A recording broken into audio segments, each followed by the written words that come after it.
Over to Subhashini जी।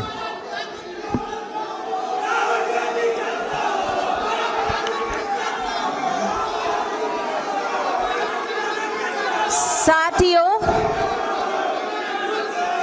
हम कहते हैं कि हम मंदिर में जाते हैं, मस्जिद में जाते हैं तो शीश झुकाते हैं।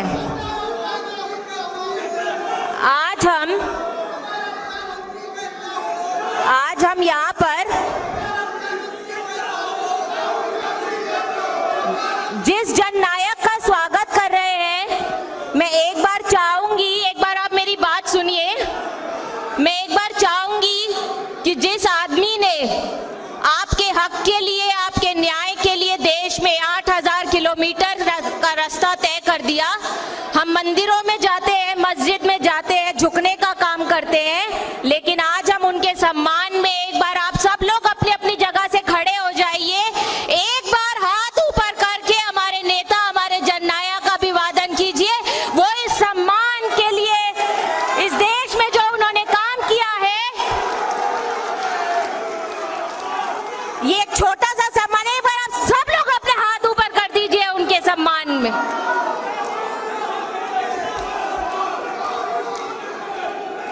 आज जो हमारा मुद्दा है वो संविधान का है। हमने अपनी बातें संविधान के लिए रखी है। एक मिनट,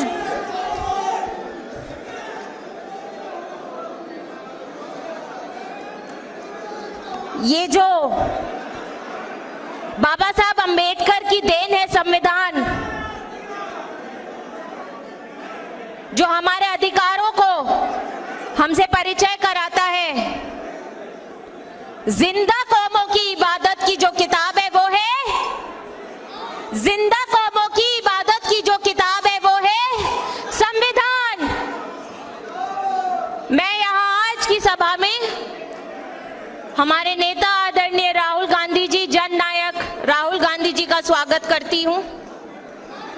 साथ ही मंच पर उपस्थित गुरदीप सिंह सप्पल जी, समृद्ध भारत के जो योद्धा है, जिनके कारण ये प्रोग्राम यहाँ पर आज हो पा रहा है, उनका स्वागत करती हूँ। डॉक्टर अनिल जय हिंद जी का स्वागत करती हूँ। जस्टिस ऐश्वर्या जी का स्वागत करती हूँ। जस्टिस वीरेंद्र सिंह यादव जी का स्वागत करती हूँ। राजेंद्र पाल गौतम जी का स्वागत करती हूँ। प्रोफेसर रविकांत जी का स्वागत करती हूँ। हमारे संगठन महामंत्री केसी वेणुगोपाल जी, उनका स्वागत करती हूँ। साथ ही उत्तर प्रदेश के हमारे प्रभारी अविनाश पांडे जी, उनका स्वागत करती हूँ। और आप सब लोग यहाँ पर बड़ी संख्या में आए, मीडिया साथियों, सबका स्वागत करती हूँ। इससे पहले कि मैं अपने गेस्ट ऑफ ऑनर को यहाँ पर बुलाऊं, आप लोगों को मैं ये बताना चाहूँगी कि आज़ादी के 75 वर्ष में हम लोग यहाँ पर खड़े हैं, और उत्तर प्रदेश एक ऐसा प्रदेश था जो संविधान बनने के 30 या 32 साल बाद पहला आईएएस ऑफिसर माता प्रसाद जी उत्तर प्रदेश से निकले थे। ये वो भूमि है जिसने, संविधान ने रास्ता खोला था ताकि हमारे लोग देश के संसाधनों पर बैठ सके। मैं यहाँ पर आमंत्रित करूंगी डॉक्टर अनिल जैन जी को।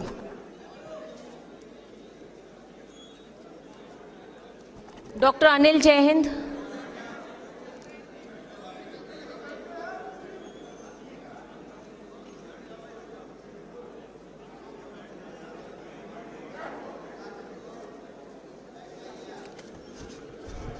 शुक्रिया सुभाषिनी जी। हमारे बीच में इस देश के दलितों, पिछड़ों, आदिवासियों और सवर्ण गरीबों के दिल की धड़कन बन चुके हमारे न्याय योद्धा, जननायक राहुल गांधी जी।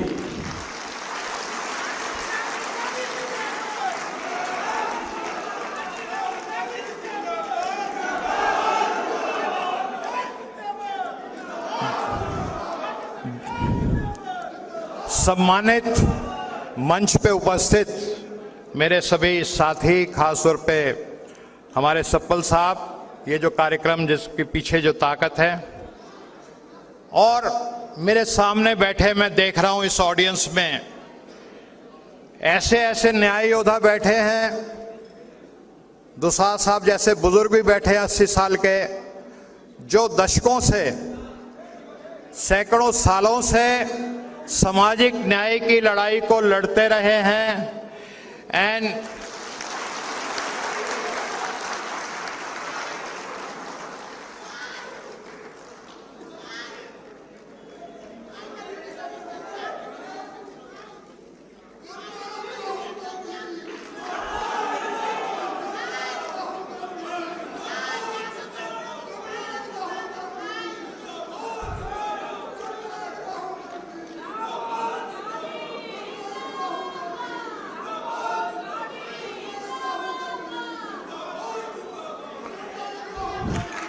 देखिए, ये राहुल जी की मानवता का, जो इनके दिल में मानवता है और जो मानवों के लिए प्रेम है, बच्चों के लिए प्रेम है, हमने वो कभी अपने चाचा नेहरू में भी देखा था और वही विरासत को लेकर के चल रहे हैं। तो इतनी मसरूफियत में कोई भी नेता होता है, जो भीषण संग्राम जिस तरह का हमारा चुनाव का चल रहा है, उस समय वो बड़ा टेंस रहता है। और मैंने देखा है कि एक नेता तो बड़े टेंस रहते हैं, उनकी भौरियां हमेशा तनी रहती हैं और पता नहीं कितनी टेंशन में रहते हैं और किस तरह के डायलॉग बोलते हैं। लेकिन इस भीषण संग्राम में राहुल जी आप इतना रिलैक्स में देख करके, ये एक बहुत बड़ी बात है और बड़ी ऊंची बात है। तो साथियों, मेरे पास समय कम है, सो टू द पॉइंट। देखिए, जो सामाजिक न्याय की लड़ाई चल रही है और ये जो संविधान जिसकी वजह से ये बन पाया, ये कोई एक दिन की लड़ाई नहीं, कोई 10 बरस की लड़ाई नहीं, 100 बरस की लड़ाई नहीं, ये हजारों साल पहले से शुरू हुई थी।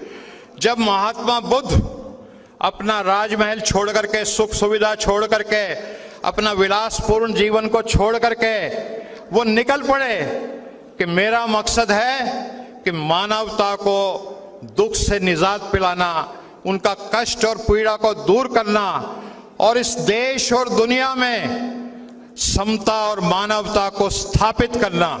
तो उस सत्य की खोज में महात्मा बुद्ध, जो राजमहल में एक राजपुत्र थे, वो छोड़ करके निकल गए और उन्होंने जो काम किया, आज पूरी दुनिया में, जापान, कोरिया, चाइना और तमाम देशों में उनकी बात को सुना जाता है और हम भी सब उनके समता की बात को पूरी तवज्जो देते हैं।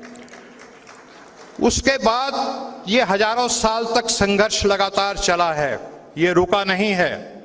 गंगा जिस तरह से पानी बहता रहा है, तो सामाजिक न्याय का संघर्ष भी उसी तरह से लगातार अविरल चलता रहा है। और अभी हमने देखा पिछले दिनों 7 सितंबर 2022 को एक और शख्सियत अपना सुख सुविधा को छोड़ करके, अपने वातानुकूलित घर को छोड़ करके कन्याकुमारी पहुंच गई और न्याय यात्रा शुरू कर दी हमारे राहुल गांधी जी ने। वो भी कहीं ना कहीं जिस तरह की यात्रा पे कभी महात्मा बुद्ध निकले थे, इनके मन में भी आया कि मैं सड़कों पे पैदल चलूं, आम लोगों से मिलूं, गांव के लोगों से मिलूं, शहर शहर को देखूं, गरीब से गले मिलूं, बच्चे से गले मिलूं, बूढ़े से गले मिलूं, तमाम जातियों के लोगों से गले मिलूं। और मैंने आपने सबने देखा कि किसी तरह उस यात्रा के दौरान कोई फटेहाल हमारी माँ या कोई बुढ़िया आती थी और इनको एक गले लगा लेते थे, वो सब हमने देखा। और उसके बाद जो बना वो एक इतिहास बन चुका है। लेकिन इस यात्रा में मैं कुछ अपने महापुरुषों के नाम जरूर लेना चाहूँगा, जो इस सामाजिक न्याय की यात्रा में, समता की यात्रा में लगातार चलते रहे। भगवान महावीर जी, हमारे सम्राट अशोक, संत कबीर जी, संत रायदास, बाबा नानक, महात्मा फूले, बाबा साहब अम्बेडकर और बसवा जी।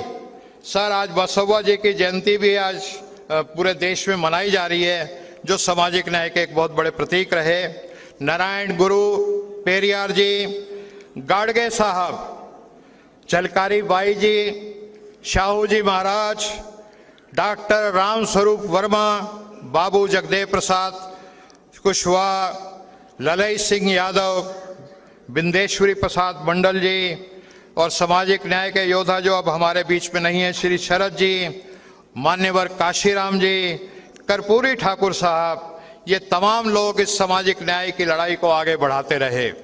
लेकिन एक महत्वपूर्ण घटना घटती है हमारे इतिहास में, और वो महत्वपूर्ण घटना घटती है महात्मा गांधी के आशीर्वाद से, पंडित जवाहरलाल नेहरू जी के आशीर्वाद से, सरदार पटेल, मौलाना आजाद, इन सब के वजह से 1931 में कांग्रेस का कराची अधिवेशन होता है और उसमें ये बात तय कर दी जाती है, प्रस्ताव पास कर दिया जाता है कि जब भी हमारा देश आजाद होगा तमाम लोगों को, चाहे वो किसी भी जाति के हो, चाहे वो किसी भी धर्म के हो, चाहे वो किसी भी भाषा के हो, चाहे गरीब हो, चाहे अमीर हो, चाहे शिक्षित हो, चाहे अशिक्षित हो, सबको बराबर के सिविल राइट्स, बराबर के फंडामेंटल राइट्स दिए जाएंगे।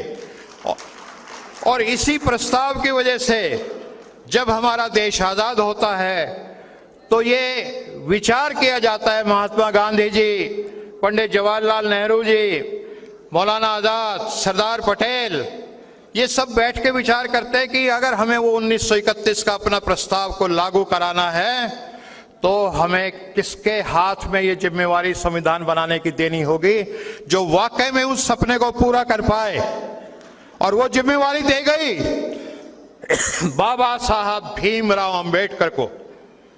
ये सदियों में, हजारों सालों में पहली बार हुआ कि हमारे समाज का जो एक दलित, एक होनहार था, उसके हाथ में कहा कि आप भारत का संविधान बनाएंगे।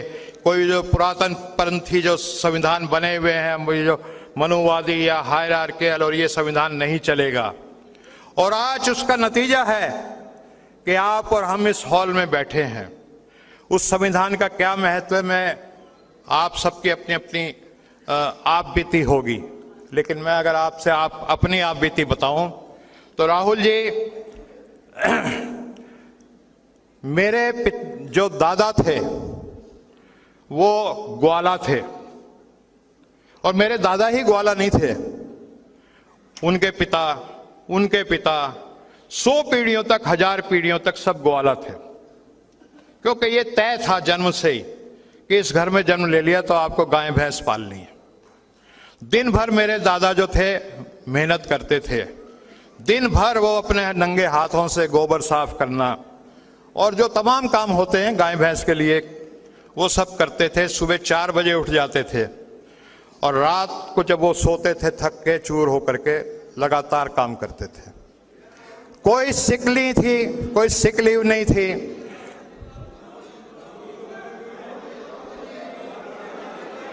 एक सेकंड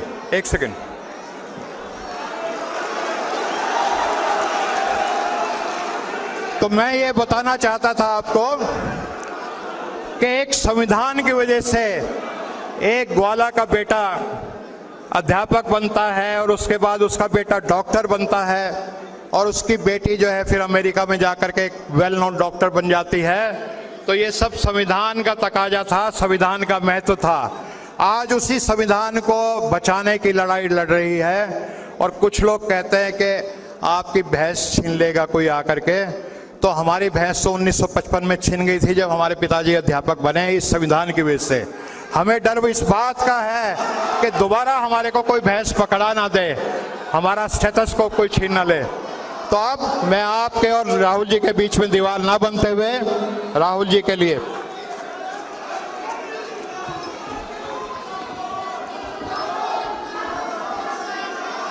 सर अब आएंगे। सप्पल साहब will you come? Okay sir, आप राहुल जी आप शुरू करें उससे पहले मैं एक बात बताना चाहूंगी कि देश के 80% लोगों का मन मर चुका था, लेकिन आपने उसको जीतने का काम किया और जगाने का काम किया।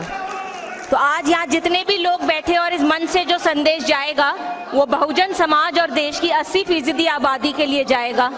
मैं अब इस मंच पे और इस डाइस पे जिसका आपको इंतजार था हमारे नेता आदरणीय राहुल गांधी जी को बुलाना चाहूंगी।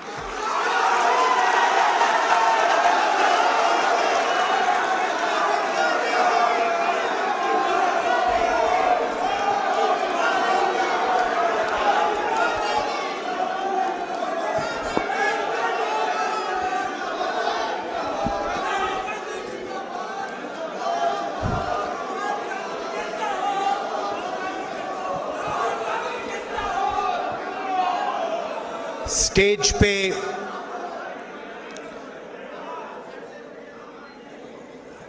वरिष्ठ नेता, पर्सनैलिटीज, भाइयों और बहनों, आप सब यहां आए, अच्छा डिस्कशन हुआ और इतनी एंथुजियाज्म से आप मेरी बात सुनने के लिए आए। दिल से मैं आपका धन्यवाद करता हूं।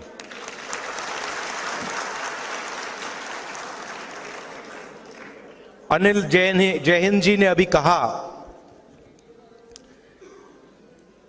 कि मेरे परिवार के लोग ग्वाला थे और उन्होंने कहा कि पैदा होने पर ही मेरा फ्यूचर तय हो जाता था।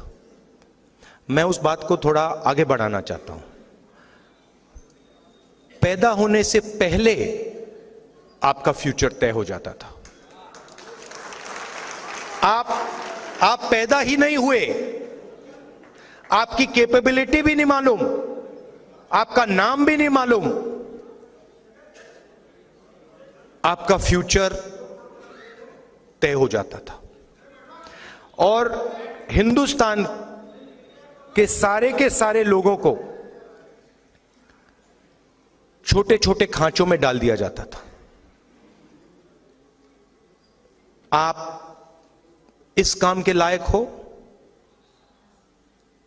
आप इस काम के लायक हो, आप इस काम के लायक हो, ये आप कभी नहीं कर सकते हो, ये आप कभी नहीं बोल पाओगे।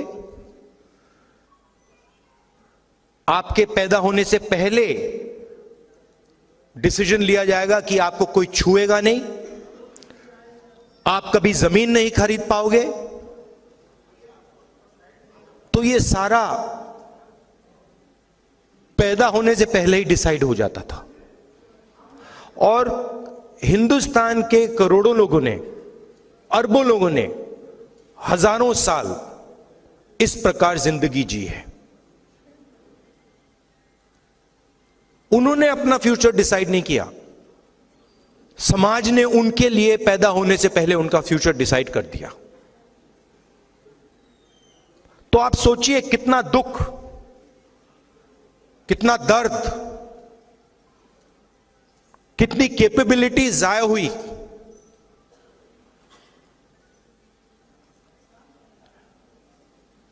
और इस चीज को बदलने के लिए बहुत सारे लोग खड़े हुए।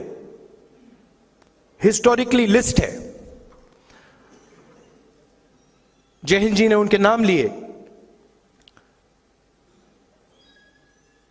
मगर सब के सब ने एक ही बात की थी, जो सच्चाई थी उसको उन्होंने एक्सेप्ट किया कि हमें यह दिख रहा है कि यह सच्चाई है और इस बात को मैं एक्सेप्ट कर रहा हूं। दो तरीके के लोग होते हैं, राजनीति में तो खासतौर एकदम दिख जाता है। पूरी जिंदगी सत्ता के पीछे दौड़ते दौड़ते दौड़ते दौड़ते सच्चाई को कभी एक्सेप्ट नहीं करते। ना अपनी सच्चाई एक्सेप्ट करते हैं, ना अपनी सच्चाई एक्सेप्ट करते हैं, ना किसी और की सच्चाई एक्सेप्ट करते हैं। उनको सिर्फ एक चीज दिखती है कि किसी ना किसी तरह मेरे हाथों में इन्फ्लुएंस आ जाए, सत्ता आ जाए, बाकी सब छोड़ो। और दूसरे तरीके के लोग होते हैं जो कहते हैं यह सच्चाई है इसको मैं एक्सेप्ट कर रहा हूं, चाहे मुझे अच्छा लगे या बुरा लगे, मगर मुझे जो दिख रहा है उस बात को मैं पूरी तरह एक्सेप्ट कर रहा हूं। और अलग अलग समाज में अलग अलग जगह से ये लोग आए। अंबेडकर जी, महात्मा गांधी जी, पेरियार, बसवना, बुद्धा, ये अलग अलग स्पेसेस से आए, मगर इन सब ने ये बात एक्सेप्ट की कि जो मैं देख रहा हूं ये सच है और मैं इसको छोड़ूंगा नहीं।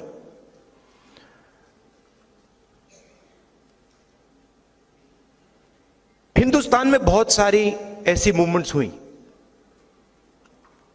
मगर 3000 साल में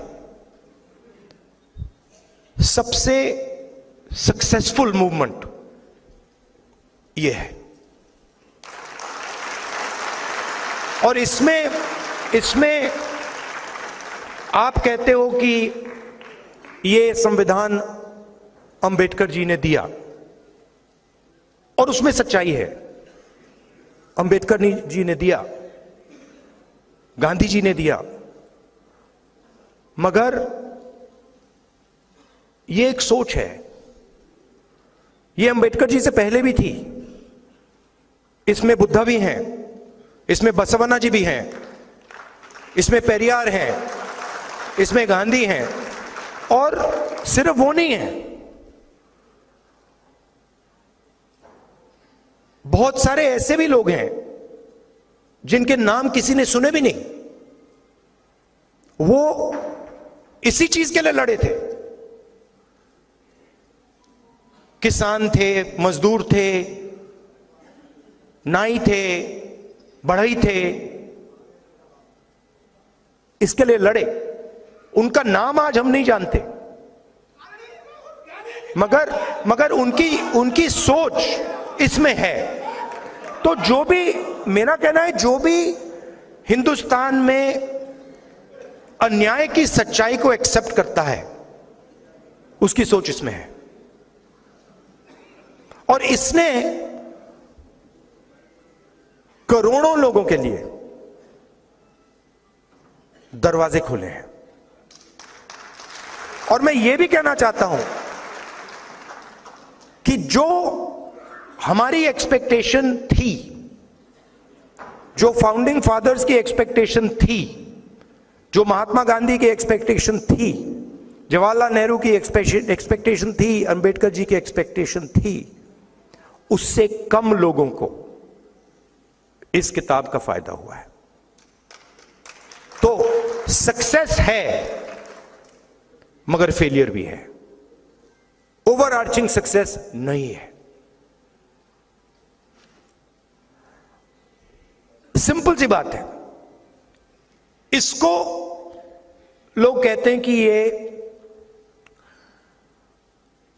राइट्स का डॉक्यूमेंट है, अधिकार का डॉक्यूमेंट है, इससे हमें लोकतांत्रिक अधिकार मिलता है, सही। मगर ये ट्रांसफर ऑफ पावर का भी डॉक्यूमेंट है। ये ट्रांसफर ऑफ एसेट्स का भी डॉक्यूमेंट है। ये ट्रांसफर ऑफ वेल्थ का भी एक डॉक्यूमेंट है। ये ट्रांसफर ऑफ स्किल्स का भी डॉक्यूमेंट है। अब अगर हम हिंदुस्तान को आज देखें, और मैं 15, 20, 30, 40, 50 साल पहले की बात नहीं कर रहा हूं, मैं आज की बात कर रहा हूं। और अगर आज हम अपने देश को देखें, 95% लोग पिछड़े वर्ग के, अप्रोक्सीमेटली 50, 15% दलित, 8% आदिवासी, 15% माइनॉरिटी, उसमें आप 5% गरीब जनरल कास्ट जोड़ दीजिए, 95% लोग। आप मीडिया में देखिए, मीडिया कोई मामूली औजार नहीं है। यह नैरेटिव बनाता है, देश का नैरेटिव बनाता है, पूरे देश का, पूरे देश के नैरेटिव को इन्फ्लुएंस करता है। यहां बड़े बड़े पत्रकारों में, जर्नलिस्ट में, मीडिया ओनरशिप में आपको एक पिछड़े वर्ग का व्यक्ति नहीं मिलेगा। अब बात अच्छी लगे ना लगे, यह रियलिटी है, यह सच्चाई है।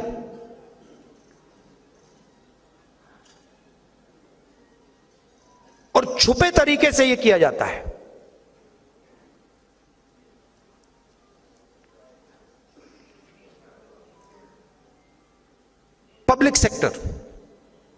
पब्लिक सेक्टर में 90% के लिए रास्ते खुलते थे, ज्यादा नहीं खुलते थे मगर खुलते थे।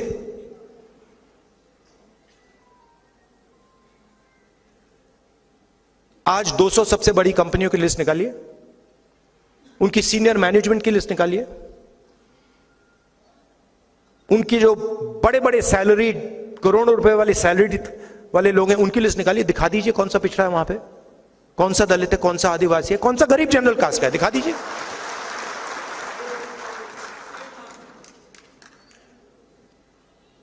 जुडिशरी में भी यही, सरकार में भी यही। और जो सच्चाई है वो छुपा दी जाती है। अग्निवीर स्कीम में नुकसान किसका हुआ है, आपने कभी सोचा? सिंपल, SC, ST, OBC, गरीब जनरल कास्ट।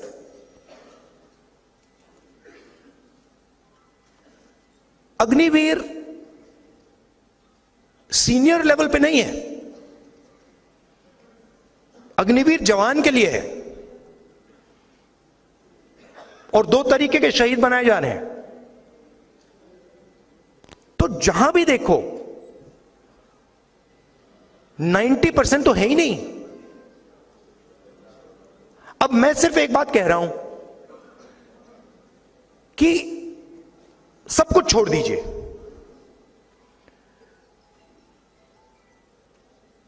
सच्चाई तो देख लीजिए, जाति जनगणना कर लीजिए। अगर जो मैं बोल रहा हूं गलत है, कोई प्रॉब्लम नहीं है, मगर यह तो पता लगाइए कि इस देश में पिछड़े वर्ग के कितने लोग हैं, दलित कितने हैं, आदिवासी कितने हैं, यह तो पता लगाइए। कौन सी संस्थाओं में है, कहां हैं, कोर्ट्स में कितने हैं। और रिएक्शन आता है कि नहीं होना चाहिए। इससे क्या होगा? इससे हिंदुस्तान के करोड़ों लोगों को हिंदुस्तान की सच्चाई पता लगेगी। यही होगा। इस सच्चाई से लोग क्यों डर रहे हैं? देखिए, अगर हिंदुस्तान को मजबूत बनाना है, जो मोदी जी सुपर पावर की बात करते हैं, तो 90% आबादी के बिना तो हो ही नहीं सकता ना। कैसे होगा? आप ये कह दो कि भैया ब्यूरोक्रेसी में 90% नहीं आएंगे, मीडिया में 90% नहीं आएंगे, स्पोर्ट्स में 90% नहीं आएंगे, ब्यूटी पैजेंट्स में 90% नहीं आएंगे, तो कौन सा सुपर पावर बनने वाला है? मतलब आप अपनी 10% आबादी का सुपर पावर बनाओगे क्या? मतलब कौन सी दुनिया में हो आप? सुपर पावर तो 90% है।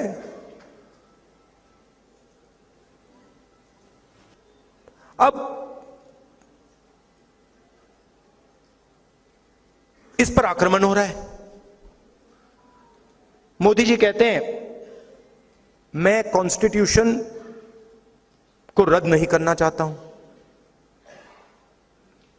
ठीक है, जब आप CBI और ED को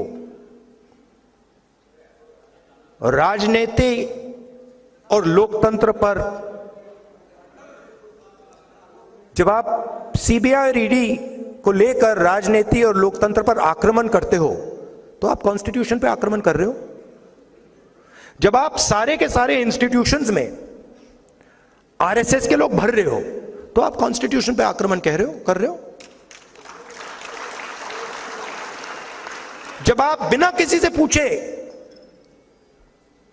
नोटबंदी करते हो और हिंदुस्तान के करोड़ों पिछड़े वर्ग के लोगों को, दलितों के, आदिवासियों की जिंदगी खत्म करते हो, तो आप कॉन्स्टिट्यूशन पर आक्रमण कर रहे हो। जब आप अग्निवीर योजना बिना आर्मी से पूछे लागू करते हो, आप कॉन्स्टिट्यूशन पर आक्रमण कर रहे हो। मोदी जी राजा हैं,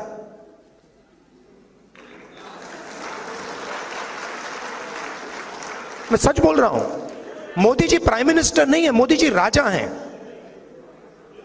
उनको कुछ लेना देना नहीं, कैबिनेट से कुछ लेना देना नहीं, पार्लियामेंट से कुछ लेना देना नहीं, कॉन्स्टिट्यूशन से कुछ लेना देना नहीं। 21वीं सदी के वो राजा हैं।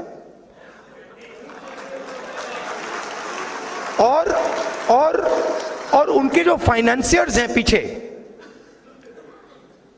जो 2-3 फाइनेंसियर्स हैं, वो राजा का पूरा टेम्पो वाले,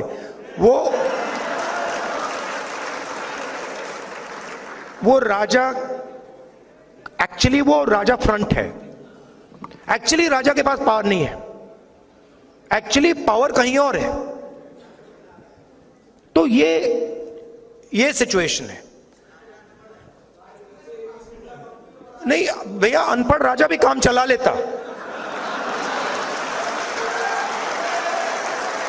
बहुत सारे अनपढ़ राजा हुए हैं हिंदुस्तान में, जिनमें अहंकार नहीं है, जिनमें अहंकार नहीं था, वो काम चला लेंगे।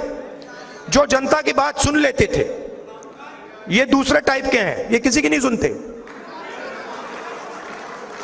अब इनका लक्ष्य है कि पब्लिक सेक्टर को खत्म करो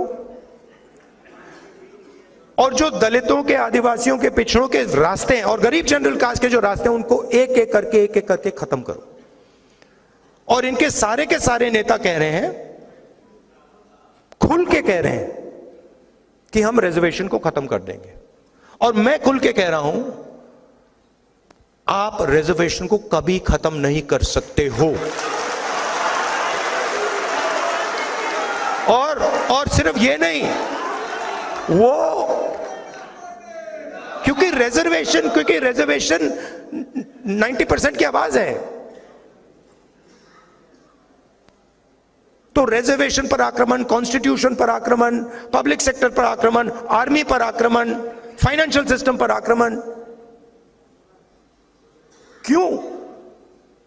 क्योंकि इनके पीछे धन है, अरबों रुपए हैं। तो ये सिचुएशन है। अब थोड़ी सी प्रॉब्लम आ गई है। आपने देखा होगा, मोदी जी ने अदानी जी का, अंबानी जी का नाम ले लिया, भौखला गए कि भैया आओ आओ मुझे बचाओ। यहां पे तो हिंदुस्तान की जनता ने घेर लिया मुझे, ये मतलब सबने घेर लिया। ये तो आरक्षण की बात कर रहे हैं, ये तो कॉन्स्टिट्यूशन की बात कर रहे हैं। अदानी जी, अंबानी जी बचाओ मुझे। वो कैसे बचाएं? वो नहीं बचा पाएंगे। बचा तो जनता ही सकती है।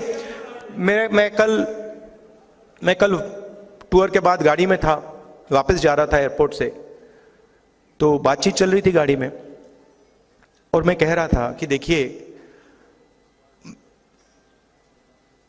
अलंकार और मेरी बात हो रही थी, तो मैंने उससे कहा देखिए रियलिटी क्या है। रियलिटी ये है कि मैं जनता की आवाज हूं, ठीक है। जब मैं ये कहता हूं, प्रेस वाले मतलब इसको समझते नहीं हूं, मैं एक्चुअली हूं ही नहीं, मैं हूं ही नहीं। मैं भारत जोड़ो यात्रा में ये बात समझ गया कि मैं जनता की आवाज हूं, जनता का दर्द हूं, जनता का दुख हूं, और कुछ नहीं है। और मुझे और किसी चीज में इंटरेस्ट भी नहीं है। तो अब सवाल उठता है आगे क्या करना है? सबसे पहले जो हिंदुस्तान की सोशल रियलिटी है, और किसी का नुकसान नहीं करना, बट जो हिंदुस्तान की सोशल रियलिटी है उसको देश के सामने रखना है। किसी को चोट नहीं मारनी, किसी को धमकी नहीं देनी, यह कहना है देखिए भैया ये हिंदुस्तान की सोशल रियलिटी है, इस देश में इतने दलित हैं, इतने आदिवासी हैं, इतने पिछड़े लोग हैं, इतने माइनॉरिटीज हैं, इतने गरीब जनरल कास्ट के लोग हैं, और ये जो लोग हैं इनकी इतनी भागीदारी है, मीडिया में इतनी भागीदारी है, कॉर्पोरेट इंडिया में इतनी भागीदारी है, जुडिशरी में इतनी, इलेक्शन कमीशन में इतनी, सीबीआई, ईडी, इनकम टैक्स में इतनी। आपने नोट किया है कि सीबीआई, ईडी मुझे छोड़कर 55 घंटे मुझसे मतलब इंटेरोगेशन किया। मैं 2-3 साल बाद आपको बताऊंगा उस डिस्कशन में क्या हुआ।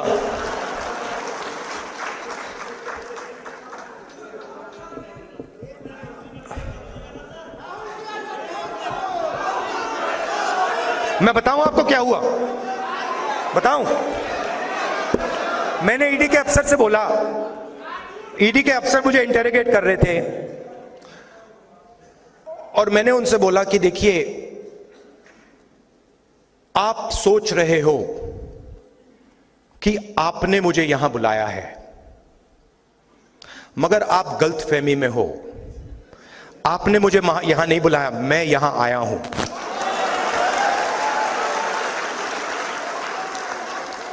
और आप जानते हो मैं यहां क्यों आया हूं? कहते हैं नहीं, मैं यहां इसलिए आया हूं क्योंकि मैं देखना चाहता हूं हिंदुस्तान के लोकतंत्र की हत्या कौन लोग कर रहे हैं।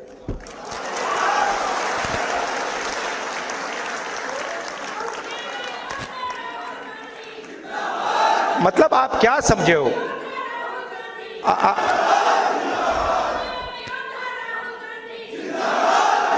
मैं वहां पे इंटेरोगेशन हो रहा था, वहां पे एक सेल पड़ा हुआ था, वो लॉकअप होता है, वो इंटेरोगेट कर रहा है मुझे। मैं सोच रहा हूं यार मेरे परदादा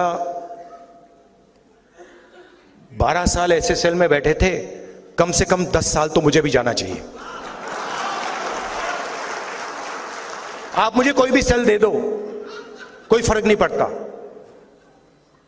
तो मेरा कहना है कि हिंदुस्तान की जनता के सामने हिंदुस्तान की रियलिटी डालनी है, और मैं बिलीव करता हूं चाहे वो किसी भी जात का व्यक्ति हो, अगर हमने रियलिटी सामने रख दी ऐसे,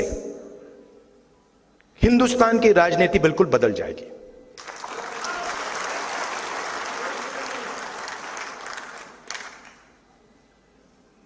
और उसको बदलना ही होगा, क्योंकि 90% को आप चुप नहीं रख सकते, 90% की शक्ति को आप कंट्रोल नहीं कर सकते, कुछ भी कर लो।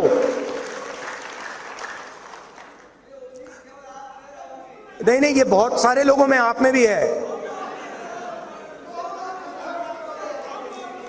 और राजनीति में ना, मेरा एक्सपीरियंस बताता हूं आपको,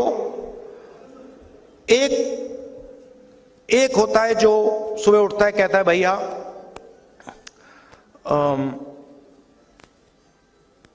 सत्ता कैसे मिलेगी, सत्ता कैसे मिलेगी, 24 घंटा वही उसकी थिंकिंग होती है। अब मेरी दूसरी प्रॉब्लम है, नहीं मैं उसके बीच में पैदा हुआ,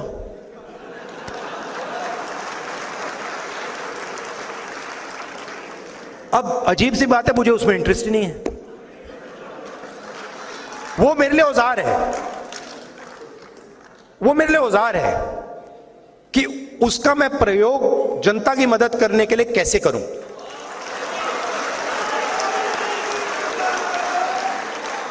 वो मेरे लिए मतलब ड्रग नहीं है, नशा नहीं है। मैंने अपनी दादी की लाश देखी है, पिता की लाश देखी है। तो एक पॉलिटिकल व्यक्ति के अंदर एक पॉलिटिकल क्रिस्टलाइजेशन होता है, बहुत सारे लोगों के अंदर पॉलिटिकल क्रिस्टलाइजेशन कभी होता ही नहीं है। पूरी जिंदगी निकल जाती है, सुबह उठते हैं, किसी को काटते हैं, किसी को डराते हैं, किसी से लड़ते हैं, कोई सूट पहन लेता है, कोई मतलब अलग अलग वीडियो बनाते हैं, तो उनको तो छोड़ दो। मगर फिर ऐसे भी लोग होते हैं जो कहते हैं कि भाई अब हमारे पास 15-20 साल हैं, 30 साल हैं, अब कुछ अच्छा किया जाए, कुछ दम का किया जाए। तो पॉलिटिकल क्रिस्टलाइजेशन हो जाता है। एक बार पॉलिटिकल क्रिस्टलाइजेशन हो जाता है तो फिर क्लैरिटी आ जाती है कि मुझे ये करना है और कुछ नहीं करना। और मेरे माइंड में ये क्लैरिटी आ गई है कि इस देश में 90% लोगों को भागीदारी दिलवानी है और 90% लोगों के लिए एक के बाद एक दरवाजे खोलने हैं। मीडिया में, कॉर्पोरेट इंडिया में, जुडिशरी में, सब जगह ऐसा इंडिया, ऐसा हिंदुस्तान हम चाहते हैं, सब चाहते हैं। तो ये करने में बड़ा मजा आ रहा है मुझे। 4000 किलोमीटर चल गया, पता भी नहीं लगा मुझे ये हुआ क्या। हाँ, अब बड़ी इंटरेस्टिंग बात है, मैं आपको बताऊं, बड़ी इंटरेस्टिंग बात है। पॉलिटिकल क्रिस्टलाइजेशन से क्या होता है, या पॉलिटिकल जब क्लैरिटी आ जाती है, होता क्या है। मैं 2004 से राजनीति में हूं, ठीक है। 2 साल पहले मैंने भारत जोड़ो यात्रा की, 4000 किलोमीटर चला, और मेरा जो सुनने और देखने का तरीका था वो बदल गया।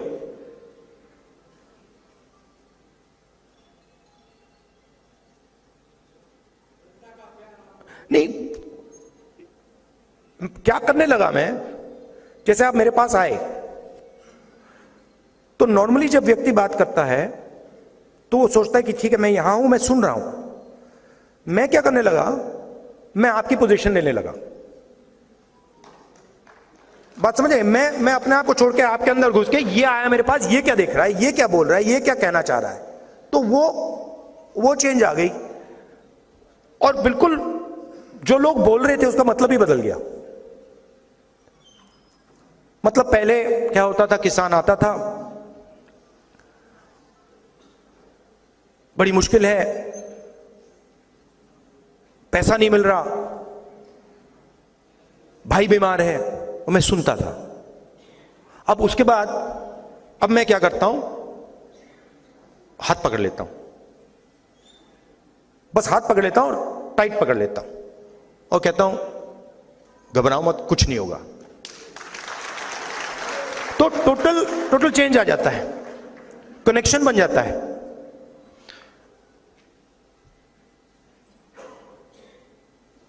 तो भारत जोड़ो यात्रा से पहले 20 साल में राजनीति में था, मगर मैंने मोहब्बत शब्द कभी यूज ही नहीं किया। सबसे पावरफुल शब्द है, आप सब कहेंगे कि दुनिया में सबसे पावरफुल शब्द मोहब्बत है, करेक्ट। तो ये जो अभी इन्होंने बोला ना, वी लव यू सर, ये भारत जोड़ो यात्रा से पहले किसी ने मुझे नहीं बोला था, और मैंने भी किसी को नहीं बोला था। मतलब मां को बोला था, बहन को बोला था, मगर किसी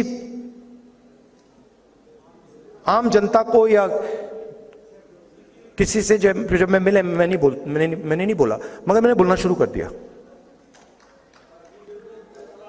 और अजीब सी बात हुई, अब मैं आपको बता रहा हूं, दिल्ली में मैं वापस आता हूं एयरपोर्ट से, गाड़ी शीशा खोल के कहते हैं आई लव यू।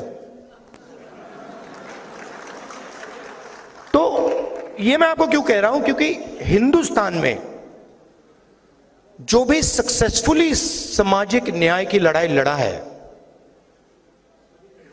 वो मोहब्बत से लड़ा है। जो सुपरस्टार हुए हैं वो मोहब्बत से लड़े हैं, वो नफरत से नहीं लड़े हैं। तो ये दो चीजें जरूरी हैं कि सच्चाई होनी चाहिए, सच्चाई से पीछे नहीं टिकना चाहिए, हिलना नहीं चाहिए, कोई भी कॉस्ट दे दो मगर ये सच्चाई है। और आप बोलो तो रिस्पेक्ट से, प्यार से, स्ट्रेंथ से। और मैं आपको एक बात की गारंटी दे देता हूं, एक बात तो मैं आपको बता देता हूं कि अब चुनाव हो रहा है, नरेंद्र मोदी जी प्रधानमंत्री नहीं बन रहे हैं। ये 100% मैं आपको, आप चाहते हो तो मैं यहां पे लिख के आपको सबको दे दूंगा, साइन करके दे दूंगा।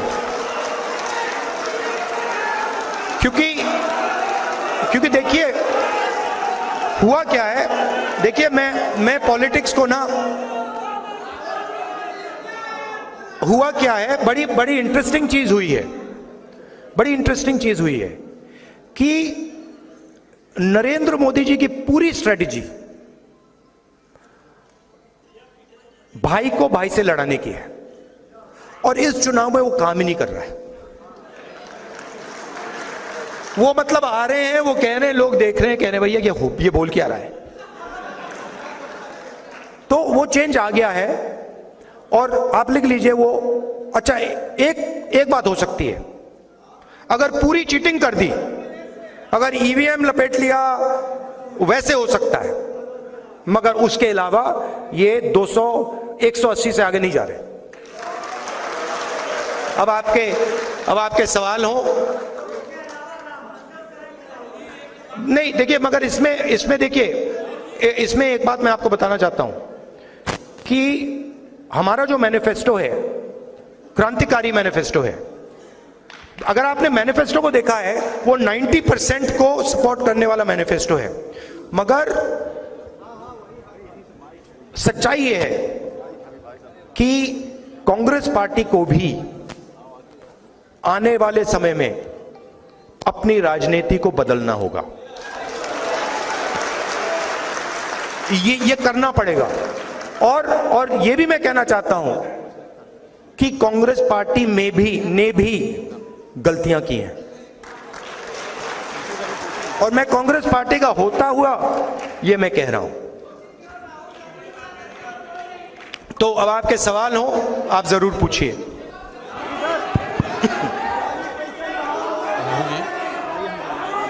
एक दो सवाल, एक एक करके ब्रदर।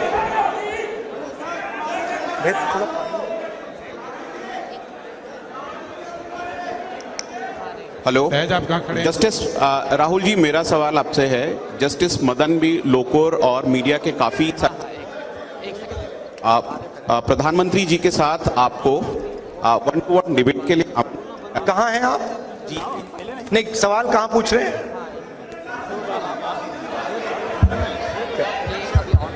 अच्छा ठीक है। हाँ, मेरा सवाल है, जस्टिस और साथियों ने मंत्री जी, आवाज नहीं आ रही आपकी।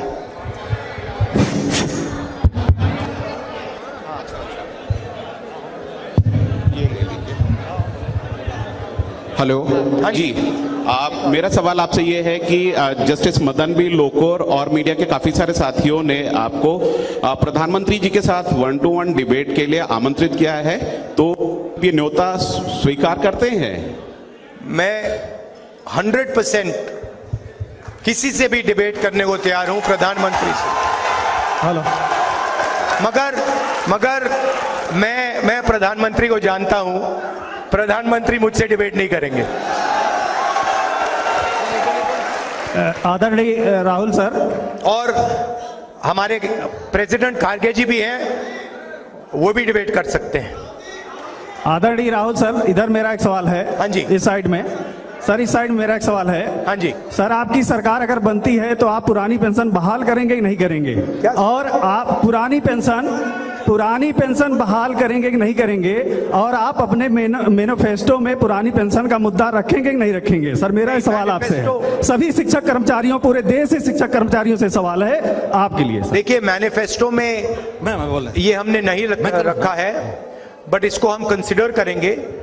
मैनिफेस्टो में हमने ये जो 5 गारंटीज का कॉन्सेप्ट है जी सर, उसको रखा है, जी जी, बट ओपन टू कंसिडरेशन।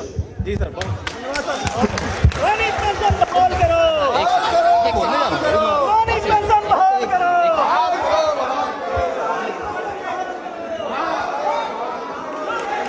सुनाई नहीं दे रहा। माननीय राहुल गांधी जी, एक्सक्यूज मी, बाद में बात कर लूंगा, और 2-3 और क्वेश्चन है। ये बताइए माननीय राहुल गांधी जी, राहुल साहब, राहुल जी, हुकूमत आपकी बनने जा रही है, आप 85% रिजर्वेशन देंगे? सर मैं वर्तिका सिंह अंतर्राष्ट्रीय निशानेबाज हूँ मैं, हाँ। और राष्ट्रपति पदक विजेता हूँ मैं, और सर मुझे न्याय कब मिलेगा? 5 साल से स्मृति ईरानी ने मेरे परिवार को और हम लोगों को जान से मारने की धमकी दिया। 5 साल से एक लड़की जो अंतर्राष्ट्रीय स्तर पे जिसने देश को रिप्रेजेंट किया है, उसके साथ ये अन्याय हो रहा है। मैं अकेली लड़ाई लड़ रही हूँ। आप आके मुझे डिटेल्स देख सर, लीजिए, मैं इतनी दे बार दीजिए। लोगों से कितनी बार रिक्वेस्ट किया, सर मुझे प्लीज आप वचन दीजिए कि आप मुझे अपॉइंट आप डिटेल्स हमें दे दीजिए। मैं एग्जैक्टली केस के बारे में जानता नहीं हूँ, आप डिटेल्स मुझे दे दीजिए। राहुल जी, पूरे देश में पूरे देश के जितने संस्थाओं का राहुल जी, देश में जितने संस्थाओं का निजीकरण इधर से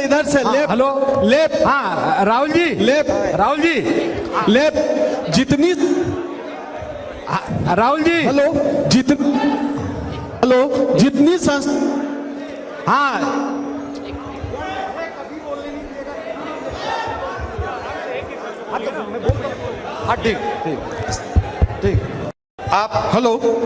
जितनी संस्थाओं का निजीकरण किया गया है, क्या उन संस्थानों का फिर से राष्ट्रीयकरण किया जाएगा?